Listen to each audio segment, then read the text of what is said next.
Okay, I am here at the Beaver Creek nature area and inside South Dakota, just inside South Dakota, coming out of Minnesota.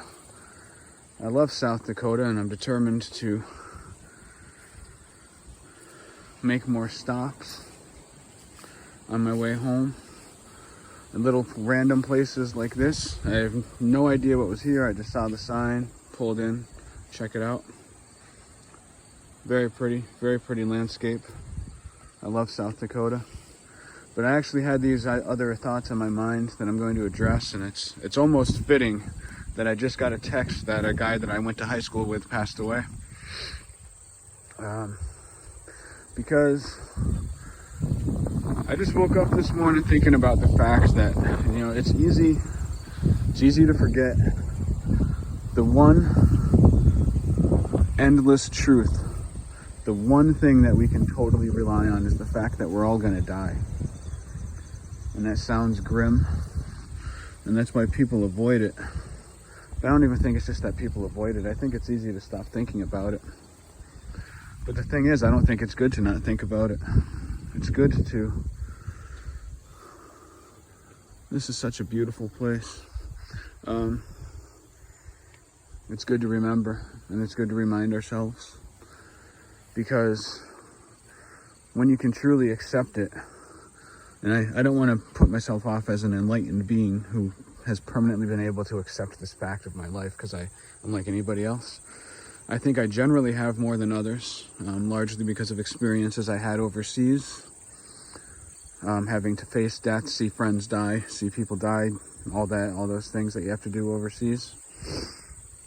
And I served with the 2nd Ranger Battalion, had 5 combat deployments. I sometimes say these things assuming everybody out there is going to know my background, but of course you won't. So, because of that, I think I possibly do have a little bit more of a insight into the realities of life.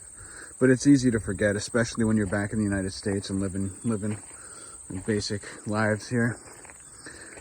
But the thing is, the interesting thing is we don't want to face death. This is the revelation that I've had over the last few days. We're afraid to face death. But the thing is, in putting it off, we actually hold on to so much anxiety.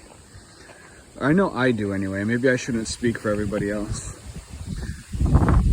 But just being on the road, traveling, I'm driving across country right now, gave me a chance to step out of my regular life and be reminded of some truths that become hidden when you're mired in the routine of daily existence. Like out on the road, a lot of those things just fade away.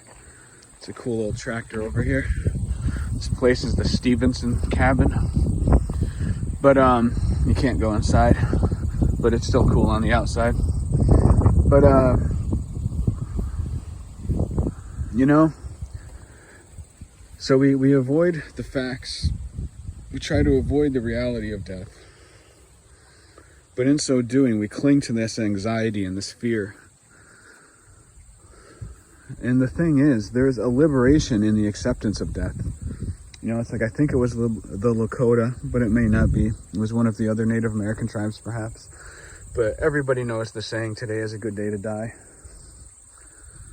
There's power in that saying. There's power in waking up every morning and saying, this could be my last day. Not just because you seize the day more, but because you can live it with less anxiety, less fear. And that's what helps us seize it more. But it's even more than that. You know, there's a lot of things happening in the world right now that concern me pretty badly. Things happening in my country specifically that have me very concerned. And that fear can become paralyzing and disempowering. But when you accept death, you accept the consequences of living. And I, anyway, feel stronger and braver when acknowledging those things. And that's all I wanted to make this video for. It's a simple reminder of the simplest truth, which is that we are all going to die. And there is liberation and power in seeing and accepting that. That's about it. All right, peace out.